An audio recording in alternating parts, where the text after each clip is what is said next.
Best dancer ఎవరు మీకు జోడి? జయమాలి గారు అంటే అసలు బెస్ట్ డాన్సర్, మీకు జోడి ఎవరు కరెక్ట్ డాన్సర్? మీరు అలా వచ్చి ఇలా వస్తున్నారు. లేదు సీరియస్గా అంటే ఆ రోజుల్లో ఎవరున్నారు పెద్ద అయినా అందరూ ఆ టైంకి వచ్చేస్తారండి. కృష్ణ గారే కొంచెం ఇది పడతారు, ఇబ్బంది పడతారు, చెప్తారు ఏంటప్పా ఈ పిల్ల చిలకల అలా పరిగిపోతుంది అంటే ఒక బీజం మొత్తం ఆడాలన్నమాట. మన హీరాలాల అంటే ఇక్కడ స్టార్ట్ చేసి అక్కడ ఎవరైనా కూర్చుంటే టేబుల్ మీద ఇక్కడ అక్కడ అక్కడ అక్కడ ఒకే బీజం అంటే వాళ్ళకి కష్టం కదా. అవును. అప్పుడు చెప్తారు కృష్ణ గారు, ఏంటి ఈ పిల్ల చిలకలాగా పరిగెత్తుతుంది, నాకు వల్ల కాదు అంటారు. అప్పుడే చెప్తారు, మీరు నడుము పట్టుకోండి, అమ్మాయితోనే పాటు వెళ్ళిపోయింది అంటారు. శోభన్ బాబు గారు శోభన్ బాబు గారు ఇడ్లీ అడుగుతారు, ఏం టిఫిన్ చేసావు, అప్పుడు బాగా ఉంటాను కదా. ఆయన అడిగేదో భయం, 3 చూపిస్తారు. 3 అంటారు, 5. ఓకే, ఈ అమ్మాయి చేస్తే ఒక 7-8 లోపల వెళ్ళి ఉంటుంది. నాకు తెలీదు, ఇప్పుడు చూస్తే అవరే అంటారు. ఎంజిఆర్ గారు కూడా పిలిచారు. లాస్ట్ పిక్చర్ ఆఫ్రికా వాళ్ళ రాజా అన్నాను, ఫోన్ వచ్చింది. అప్పుడంతా ఫోన్ వచ్చి ల్యాండ్లైన్లో ఇలా సత్యసుల్ని మాట్లాడుతున్నామ్మా, తలెవరు మీరు ఉన్నారు ఈ పిక్చర్లో, మీరు పూజకి రావాలి అని అప్పుడు చెప్తారు రెమ్యునరేషన్ అన్నీ. సరే అమ్మ ఆ రోజు వస్తానని నన్ను పిలిచింది, నేను రాను అనేసాను. తెలీదు ఎంజిఆర్ అంటే ఏంటి, ఎన్టీఆర్ గారు అంటే ఏంటి అన్న ఏం తెలియదు కదా, నేను షూటింగ్లో చూసుకుంటాను కదా, ఎన్నో మా అమ్మాయి చెప్పింది, లేకపోతే వేరేలాగా చెప్పి ఉండాలి.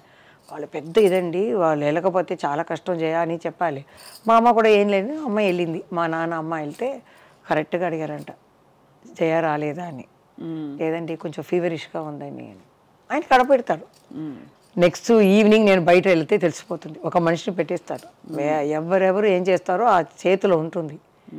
లతా గారు ఒక ఇదిలో చెప్పారు, ఇలా మేమంతా ఉలగం చుట్టూ వాలీబాల్లో వెళ్ళి చంద్రకళ, నేను, మంజుల ఏం చేసామంటే నైట్ 9 దాకా అందరూ నిధి పడిన తర్వాత ఆర్డర్ చేస్తాం ఐస్ క్రీమ్ లైన్గా, ఒక్కొక్క ఫ్లేవర్ లైన్గా తినేస్తాం తెలియకుండా.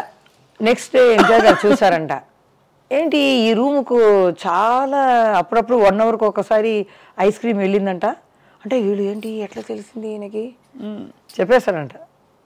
అంత తినారా అన్నీ నాకు తెలుసు, అలా తెలుసు ఆయనకి ఎక్కడ ఏది జరిగినా అంత.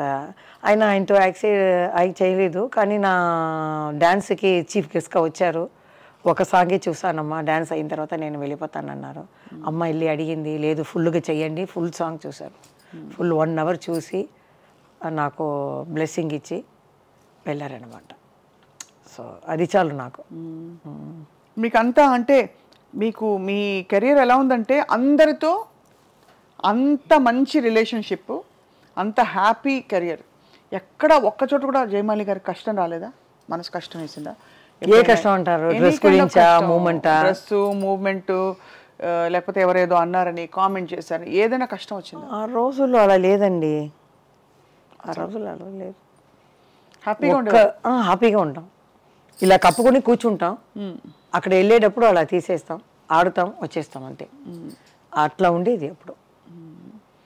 మాకు భయం, పెద్ద అయినా వచ్చేస్తారా, ఆ టైంకి వచ్చేస్తారే అని. మాకు ఇక్కడెక్కడ పెద్దగా విగ్గు పెట్టి వెళ్ళే మనం ప్యాన్ కేక్ అన్నీ చేయాలి కదా.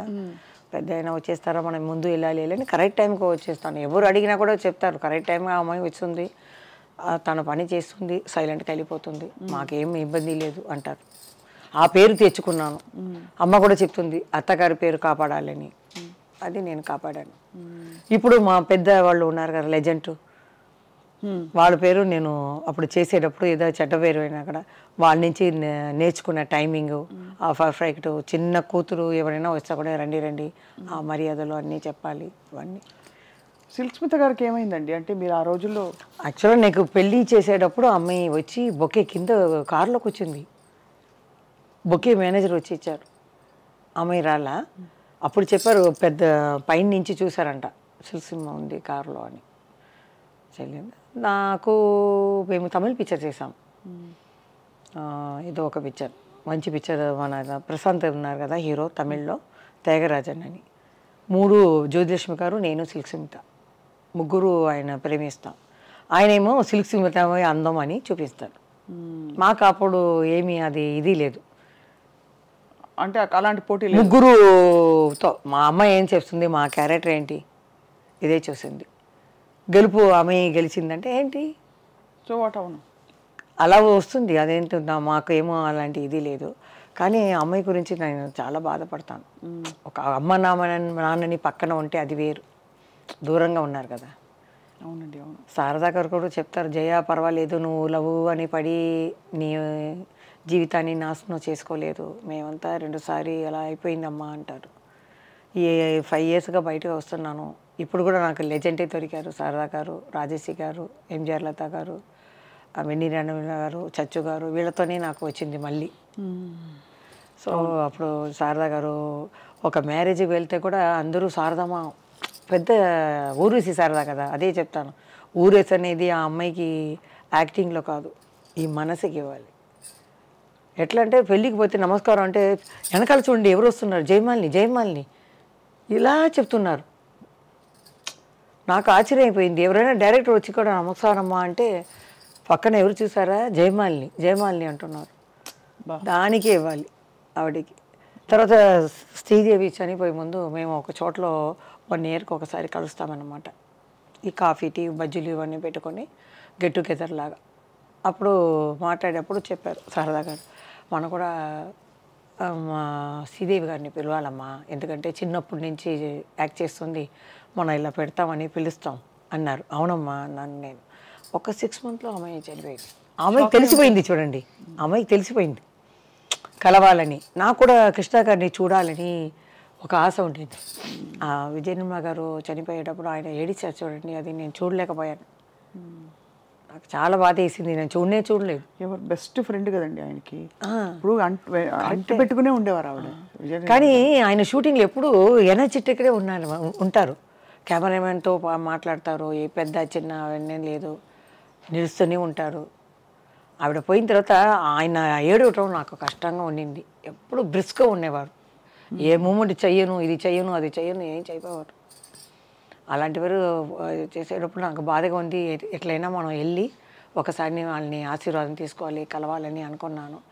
దాని లోపల అంతా వెళ్ళి పెద్దవాళ్ళందరూ వెళ్ళిపోవడం చాలా పెద్ద. అదే నాకు బాల్య స్నేహితులు అందరూ పోయినట్టు అయింది. ఇక్కడ మా అమ్మ నాన్న సిస్టర్ అందరూ పోయారు. ఇంకా కొన్ని ఉన్న సిస్టర్లు అందరూ దూరంగా 25 kilometers ఉన్నారు, చెన్నైలోనే దూరంగా ఉన్నారు. అప్పుడప్పుడు కలవటం కష్టం కదా. వాళ్ళందరూ గుర్తిస్తారా జయమాలిని గారు, మీరు కష్టపడి మీరు ఒళ్ళు వంచి పనిచేసి వాళ్ళందరినీ కాపాడి చూసుకుంటారు? అంటే ఒక సిస్టర్ ఎక్కువగా అనుకుంటుందండి, మిగతా మా అన్నయ్యాలని ఇప్పుడు కూడా ఏదైనా ఇస్తారా అని అనుకుంటున్నారు. ఇప్పుడు అదైందండి, ఆ కాలంలోనే ఉంది చూడండి. ఆ కాలంలో చూస్తారంటే డబ్బు కోసమే కాంచనా గారికి పెళ్లి చేయొచ్చు కదా, ఎంత అంతకది ఎంత చంపాయించింది. ఆ ఇంట్లో ఎవరో చేయగొట్టి కదా పెళ్లి కాలేదు. కాంచన గారు చాలా బాధపడ్డామండి చూసి. చచ్చు గారు ఫ్యామిలీ కోసం వచ్చేవాళ్ళు వాళ్ళు. మీ పెళ్ళి మీరే చేసుకున్నారా, పెద్దవాళ్ళు చూసారా? పెద్దవాళ్ళు అంటే శివాజీ గారి ఇంటికి అప్పుడు వెళ్ళి చెప్పేవాళ్ళు, శ్రీదేవి అమ్మ కూడా. మేము కమలమ్మ గారి దగ్గర చెప్తాం ఈ అమ్మాయికి ఏమైనా. అప్పుడు ఈ సినిమా ఇండస్ట్రీ అక్కడ వెళ్ళిపోయింది ఇక్కడి నుంచి. అప్పుడు నేను కూడా యాక్ట్ చేయటం కొంచెం డౌన్ అయింది. అప్పుడు అమ్మ చెప్పారు, మనం ఇప్పుడు మళ్ళీ డ్యాన్స్ సీన్స్ చేస్తే ఆపేసి మంచి క్యారెక్టర్ అయినా మనం చేసుకోవచ్చు అని. దాని లోపల అప్పుడు దొరకడం కష్టం. మీరు చూడండి, సుమలత గారు ఏ కన్నడ స్టేట్ల నుంచి వచ్చింది, అంబరీష్ గారు. అప్పుడు అన్నీ మ్యారేజ్ అయిన వాళ్ళు, మనకన్నా పెద్ద నానా వయసులో ఉన్నవాళ్ళు వాళ్ళే ఉన్నారు. అందరూ పెళ్ళి అయిపోయింది. సరే ఎవరు లేదు. జయసుధా గారు కూడా ఒక ప్రొడ్యూసర్ తమ్ముడిని పెళ్లి చేసుకుంది. ఎవరు అప్పుడు లేదు, పెళ్ళైన వాళ్ళని పెళ్లి చేసుకోకూడదు, అది ఇది కాదు, సెట్ అవ్వదు. అదే చెప్తున్నారు శారదా గారు తప్పించుకో. అప్పుడు మేము చెప్పాము, ఇలా అమ్మాయికి చెప్పండి అంటే. చెప్తే శ్రీదేవి అమ్మ కూడా చెప్పిందండి, మా లెవెల్కి ఒక 4 షిప్ ఉండాలి. అప్పుడంతా షిప్ చెప్తారు, అలా ఈక్వల్గా చూడండి అని. మా అమ్మ చెప్పింది, డబ్బు గిబ్బు ఏమీ లేదు, ఆ అమ్మాయికి 2 ఇంట్లో నుంచి వస్తుంది డబ్బు, ఆ అమ్మాయిని చల్లగా చూసుకోవాలి, నువ్వు అలా చేసావు ఇలా చేసావు ఆడకూడదు, బాగా చూసుకోవాలి, అది చాలు అన్నారు. అలాగే మా అన్నయ్య ఫ్రెండ్ అనమాట, చూశారు, మా అమ్మ సెలెక్ట్ చేశారు. సెలెక్ట్ చేసి ఓకే అన్నంత మా అత్తగారు కొంచెం ఇష్టపడలేదు సినిమా వాళ్ళని, కానీ పక్కనే ఉన్నారు కాబట్టి నేను గుడికి వెళ్ళడం అన్నీ తెలిసింది, మంచి అమ్మాయిని తెలిసింది కాబట్టి ఓకే అన్నారు. తిరుపతిలో జరిగింది పెళ్ళి 94లో, 95లో బాబు పుట్టాడు. సో కాబట్టి ఏం ప్రాబ్లం లేదు. మా ఆయన పోలీస్ అంటారు, నేనే పోలీస్, ఇంట్లో ఏదైనా జరిగితే కూడా నేనే చెప్తాను. ఆయన అంత మీరు బయటకు వెళ్తే జయమాలి ఆర్టిస్ట్ అని ఎవరు నమ్మరు, చెప్తారు. నేనేదో కింద ఒక కలర్ ఇది వేసుకుని వెళ్తాను గుడికి, మా అక్క చెప్తుంది నువ్వు ఆర్టిస్ట్ ఏదో మ్యాచ్గా వేసుకుని వెళ్ళు అంటారు. నాకు అది ఇష్టం లేదు, ఇలా చేసేసి అలా వెళ్ళిపోతాను. గుడికి వెళ్ళాలి, గుడికి వెళ్తూ ఉంటాను. ఏ దేవుడిని నమ్ముతారు బాగా? వెంకటేశ్వర స్వామి మా డార్లింగ్ అంటాను. ఇప్పుడు అది చెప్తే కూడా ప్రాబ్లం వస్తుంది అంటారు, దేవుడిని చెప్పకూడదని. ఆ రోజుల్లో అడిగేవారు ఏమ్మా మీకు ఏమైనా లవర్స్ ఉన్నారని, అప్పుడు లేదు నాకు. కాబట్టి వెంకటేశ్వర స్వామి నా డార్లింగ్ అంటాను.